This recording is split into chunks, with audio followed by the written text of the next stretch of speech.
प्रिय साथियों, मैं आपका दोस्त अनिल चौधरी गुरुकुल ऑफ एमएसएमईज में आपका स्वागत करता हूं। साथियों, अभी हाल ही में मैं तंजानिया के सबसे बड़े शहर दार ए सलाम में साबा साबा इंटरनेशनल ट्रेड फेयर अटेंड करके भारत लौटा हूं।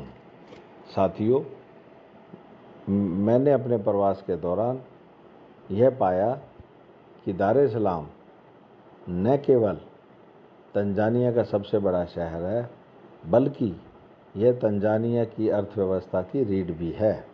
साथियों, इसका प्रमुख कारण दार ए सलाम में इंटरनेशनल सी पोर्ट का होना है।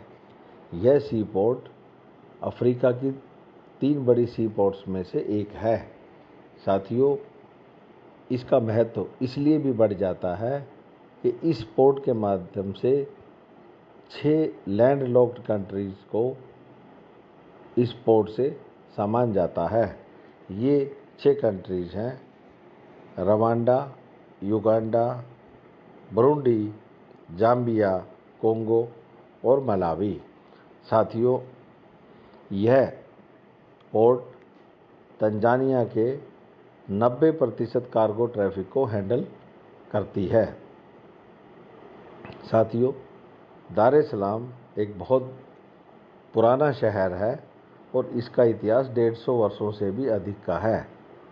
उस समय भी यह समुद्री रास्ते से यहाँ व्यापारी अपना व्यापार के संबंध में आते थे। दार ए सलाम हिंद महासागर में स्थित है।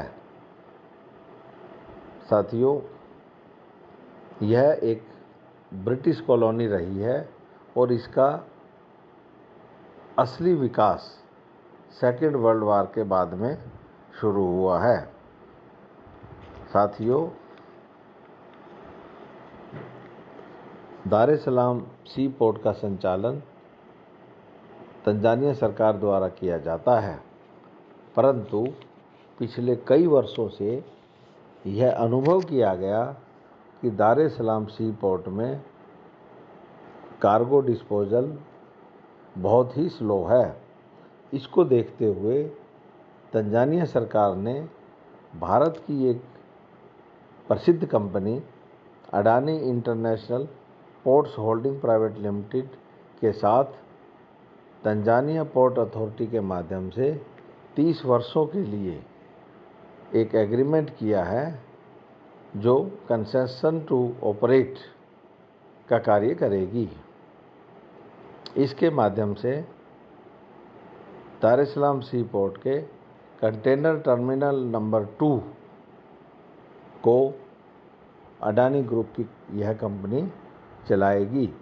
अभी हाल ही में एक सर्वे में यह भी पाया गया है कि जहां शिप्स को खाली करने में 2 से 3 महीने तक का वेटिंग पीरियड चलता था, वह घट करके अब अडानी कंपनी के द्वारा संचालन शुरू करने के बाद 7 से 10 दिन का वेटिंग पीरियड रह गया है। साथियों, मेरा इस वीडियो का बनाने का अभिप्राय ये है कि किस प्रकार से एक सी पोर्ट पूरे देश की अर्थव्यवस्था को बदलने में सहायक हो सकती है। साथियों, इसी प्रकार की जानकारी मैं आपको देता रहूँगा। भविष्य में भी आप गुरुकुल ऑफ एमएसएमईज से जुड़े रहें। धन्यवाद। जय हिंद।